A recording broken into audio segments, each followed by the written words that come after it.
Hello and welcome to my first ever gameplay video for Out of the Park Baseball 18. This is something that I've been wanting to do for a while. I'm a big fan of gameplay videos. I think it's a good way to pick up some features from your favorite games or find some strategy that you may not have used or wouldn't use unless you saw the gameplay. And so I'm hoping that this will be that kind of gameplay for you if you watch it, that you might pick up some strategy tips here and there. But if nothing else, you just kind of enjoy seeing how I'm able to manage and get my team, which is going to be the Phillies, into the playoffs and the World Series. This is probably a no-brainer when it came for me to pick which game I was going to choose to do the gameplay series on. I'm a huge baseball fan. I've been a fan of this game since almost the beginning. I've been playing Out of the Park Baseball since around 2002 when I first picked up a retail version called Season Ticket Baseball. And I've kept up with just about every version since then. I've skipped around a little bit, but over the years I've probably bought and played 10 or so versions, and it improves every year. The developers do just an amazing job with this game, and getting player feedback and incorporating it into the game and keep improving it. So I'm always eager to see when the next version comes out. But for this gameplay, what I did is I started with the 2017 Phillies with the roster that they had then, and I've played through the 2027 season, so 11 seasons overall. And when I was thinking about doing the gameplay, I was like, well, should I just start over, use the 2017 roster, maybe pick the Phillies again or another team? Then I thought it might be kind of interesting to see how the league played out, at least in my playthrough, see what teams won the World Series, see how some of the stars like Trout and Chris Bryant, some of those guys, see how their careers played out. So I'm hoping to showcase a little bit of that throughout this series, and basically just start from where I'm at. The sim is actually stopped right now at the arbitration period. It's just about to begin after the 2027 season. So that's where I'll start. And first thing I wanted to do, this is just going to be kind of an intro video to take a look at where the league is, where my team is, what kind of history I've had over the last 11 seasons. And then we'll move into maybe going through some of the off-season stuff, if not in this video, maybe later. What I'm planning on for the series, this game is, if you played it and if you're watching this, you've probably played the game. It's very in-depth. You can spend a lot of time. You can spend hours just focusing on the draft, for instance, or the that winter meeting period where you're trying to sign some free agents and make some trades. The Rule 5 draft, which I'm really pretty active in. I get a lot of good players by going through the Rule 5 draft. So over the course of the playthrough, one video that might be almost the entirety of it. I just go through and do the draft. One video might be me actually playing through a half season or so. I'm playing right now the challenge feature in the game. So I think the way it works is for the regular season, you sim one game at a time, and that's kind of how I do it. So that may be slow at times and bog it down, so I'm not going to keep record through all of that. But overall, I just want to give you a kind of a year-to-year look at how I go about building a team and trying to get into the playoffs. And just first off, I'll mention this, I'll probably say it a lot. I'm a pretty conservative player. I'm on my home screen right now, for instance, and you can see our player payroll and budget. We're pretty low in the league. I don't do a lot of big free agent signings. I don't do a lot of big mega trades. About the only trades I really do are one-on-one trades, and that's just kind of a challenge I give myself. I know it's not necessarily easy to trick the AI into a big trade, but I just kind of stay away from it. I like to be as fair and balanced as I can, and I'd rather build the team through draft, through my farm system, and picking up guys on the waiver wire that other teams have given up on, and I'm able to turn them into some regular, sometimes all-star type players. That's where I get a lot of my enjoyment from the game. And so you won't see a lot of big free agent signings, but I'll cover that some in the playthrough as well. But what I thought I would do to start out is just kind of look at the league history. So this is from the 2017 season until now. If you look at how the league developed and what teams have been pretty good in this time period, the biggest surprise, if you look down through here, the Tampa Bay Rays have been pretty dominant. 5 times in the World Series, 5 times in a row. They won it twice in a row in 20 and 2021. They were probably the dominant team of this era that I've been simming. Houston started out strong, finished strong. They won in 2018. They won again just in the season I just completed. Kansas City went through some rebuild years, and now they're back. Los Angeles has been kind of up and down. Washington was really strong when I started the playthrough, but I think they've kind of given way to Atlanta. Atlanta's farm system has started developing, and they've been pretty consistently making the playoffs. San Diego is another team that's been rebuilding throughout this period, and they've had some good drafts, developed some good players, and I think they've done a good job. They won a World Series in 2025. They were just in this last World Series. And surprise, Miami, it took them a while, but they actually did the same thing Atlanta and San Diego did. They built up their farm system, and it finally started paying off for them. So in the National League East right now, it's kind of Atlanta and Miami are turning into the stronger teams, and those are the ones I'm really having to compete against. If you look at my history, let me go up here. Excuse me. I've been in this league 11 years. My reputation is excellent, which I'm, kind of surprised. My career record hasn't been that great, and a lot of, like I said earlier, a lot of that has to do with the style of play I have. I'm very conservative. I want to build the team slowly, and I'd rather do it through the farm system than through some big free agent signings or whatnot.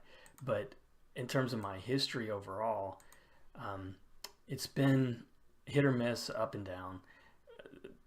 The first 2 years, of course, I was in a rebuild period. The worst season I had was 2018 when I was 68 and 94. And then, surprise, 2019, I probably wound up making the playoffs for the first time sooner than I thought. And I really don't know if it was kind of just luck, because I couldn't duplicate it. It took me several years before I made it back into the playoffs. I've yet to win the division. The highest I've gone is second. I've only finished last, though, a couple times. For a while there, Miami and the Phillies were competing for who was going to finish last. And this last season, I'm hoping that I'm back in the upswing and that I'm on the way to building another playoff contender. I just finished 82 and 80. I know that my owner is pretty upset. He's been upset with me throughout the years. I've had, just 4 winning seasons in the 11 that I've had, but he signed me for another 1-year contract. This might be, if things don't get turned around, this might be a very quick playthrough. It might be my last year with the Phillies. So I've got to really, put a good team on the field this year. I know that. When I look at my Phillies team, this is a different team if you're a Phillies fan, and a lot of these teams are going to be that way. It's a much different team than what you would have thought it was going to be probably in 2017, 2018. Some of the big prospects that are in the system now just didn't pan out. I can't think of really any prospect that's in the actual Philly system right now that turned into an all-star type player for me. I think J.P. Crawford had a few decent years early on, but he never turned into a consistent offensive player, and I wound up letting him go through free agency. Mickey Moniak, same way. I think he platooned for a while, and then he's still playing. I believe the last I checked, he was at Seattle, but he hasn't really turned into a top all-star type player. In my primary lineup, I don't know if there's any. I think Royce Lewis, who's my best player, he might currently be in the Cubs system, but I picked him up along with Kumar Rocker from the Cubs when I traded Aaron Nola. Aaron Nola was another big disappointment. He was consistent. He was good. He was not really dominant, but I could never afford him. The free agent year, he just kept every contract I offered him. He came back with more, wanting more, and I finally decided it was best to trade him, and I traded him for what's turned out to be, I think, a good trade, Royce Lewis, who I just signed in the offseason to a for me, long-term contract. And this is, like I said, I don't like to spend a lot of money on salaries, but this is probably one of the bigger contracts I've ever signed since I've been doing this sim. 5 years with one player option year at $27,500,000, and it scared me a little bit with Royce because he is he is listed as fragile. He has had some injury problems, but if you look throughout his career, honestly, the only big problem he had was in 2026 when he missed half the season. Last year he was strong. He wound up playing 155 games, got a lot of at-bats. So I'm hoping that he can keep that up for maybe the next 3 years anyway, and I'll get my money back on that contract. If I'm looking at my rosters right now, in terms of how the Phillies stack up, I think overall I'm probably going to have to improve my pitching in the offseason. There are a few position players that I'll need to maybe pick up, if not a good starter, then at least somebody who can come off the bench. Pitching wise, last year Kevin Gowdy, who's another one that I signed to a pretty big contract for me. His contract is at $19 million, and he's got a few years to go. As luck would have it, if you played this game enough, and I used the default injury settings, I don't really tamper with that too much. Injuries can really turn a season around for the worse, unfortunately. And in this case, as soon as I signed Kevin Gowdy to the long-term contract, he got injured. That would be in 2025 when he was kind of coming off some pretty stable years for me. And he just now, this year, 2027, got back to being able to start for most of the year. Had a decent year. I'm hoping he can improve on that, at least get back to his form from 2025 or 24. But the other pitchers that I have on the staff, a lot of untested guys. Dave Shrimpsher, I'm hoping, will turn out to be a good player for me. This was his first year with me, 13 wins. The whip was pretty good. 1.1 wins above replacement. ERA was a little bit high, and he gives up a lot of home runs, but I like his pitching ratings. And just a quick note on the pitching ratings, I used the 1 through 20 scale for the individual ratings. And for the first time with version 18, I'm using the star ratings, which I think is pretty cool. It gives you a good quick overview of how your team's looking. But I have some, and plus he's got a cool nickname, Nitro. I'm hoping that Shrimpsher has a good year next year, and he can maybe develop into something like a mid-rotation starter. Otherwise, Miguel Castro, I signed to a pretty big contract last year. He's going to be my closer. He's got some pretty good ratings. He got injured, though, the first year. I think he had saved 9 or 10 in a row and had not even given up an earned run all season when he got injured. I hope he comes back to that form. He's signed for another couple years. The rest, though, I may need to pick up another reliever here and there in the off season. Looking at the ratings, it's kind of up and down. I've got some guys who probably either are too young, in the case of Jorge Moya, or just still got some development to go. And I'm pretty sure I'm going to have to flesh out that. Although I do have on my disabled list, I have Mike Farr, who's probably one of my better pitchers on the team right now. Was having a great year until something just happened mid-season and he started stumbling. But he was a guy I picked up off waivers, which is I love the waiver wire, and or maybe he was a Rule 5. Nope, he was a trade. I'm sorry. He was a trade. I traded another pitcher, Sixto Sanchez, who I was unable to sign. He just wanted way too much money. So I picked up Mike Farr, and he's starting to develop into a good pitcher if he can come back from injuries. But I'm pretty sure he's going to be in that rotation next year. So maybe if I can pick up another good starter, maybe even a number 1, maybe a number 2 or 3, my pitching will probably look good for next year. Lineup wise, I'm kind of all over the place. Ryan Healy, who is now he's playing in the majors right now. He had probably his career year with me. I picked him up because I really had no options at first base.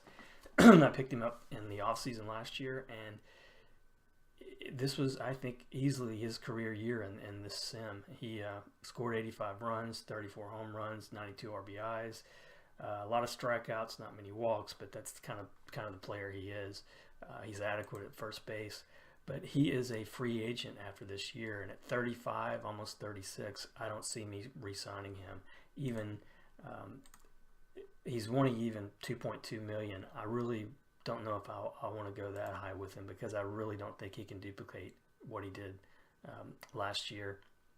The rest of the team, Joe Clark was a guy that I also picked up on,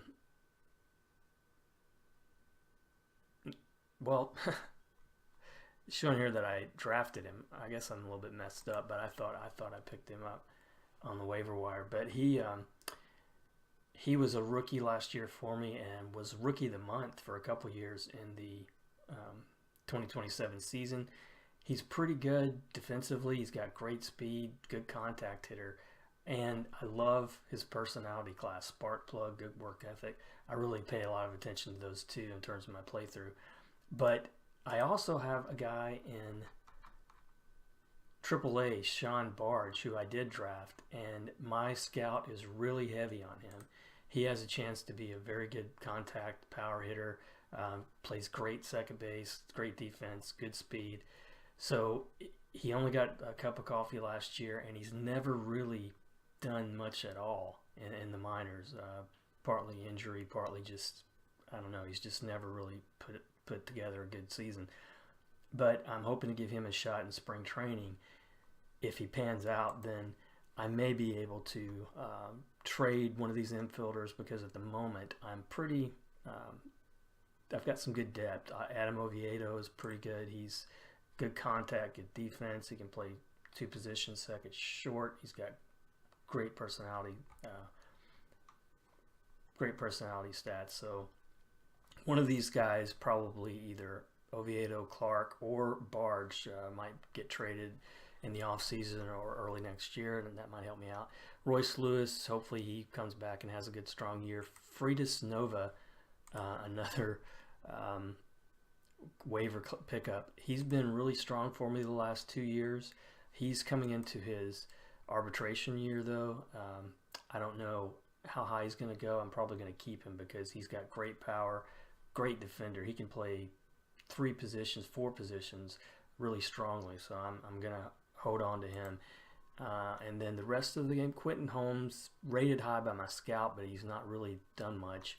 And then Juan Ochoa, who was one of the better free agent pickups I've had in a while. I signed him for a 4-year, $4.2 million contract, and he was let go by his previous team before he really developed into he was never even got to the majors.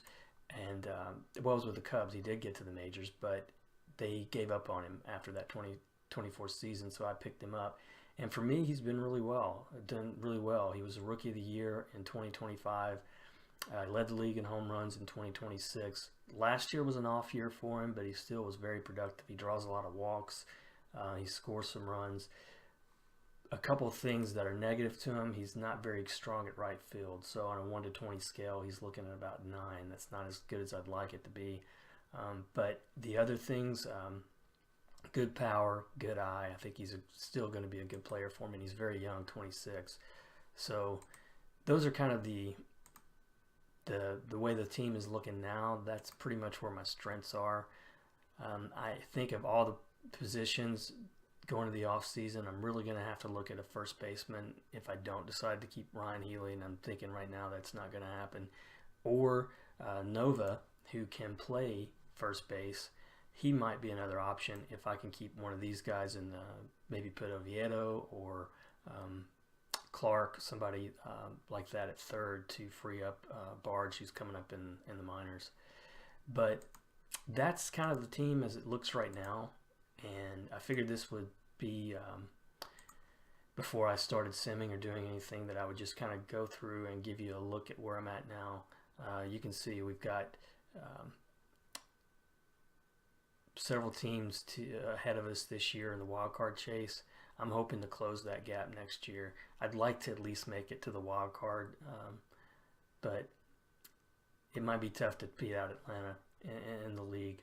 But I'm going to go ahead and focus on a few things in the off season, and I'll come back in the next episode and we'll start simming. We'll probably look at arbitration, go through some of that, and then maybe sim ahead to the league leader boards or the league awards for 2027, and then we might start sim up to the free agency period and go that far. But hopefully you like the series, you get some value out of it, and you enjoy watching it. And I appreciate your if you have any feedback, give me some in the notes below. And thanks, and hope to see you in the next episode.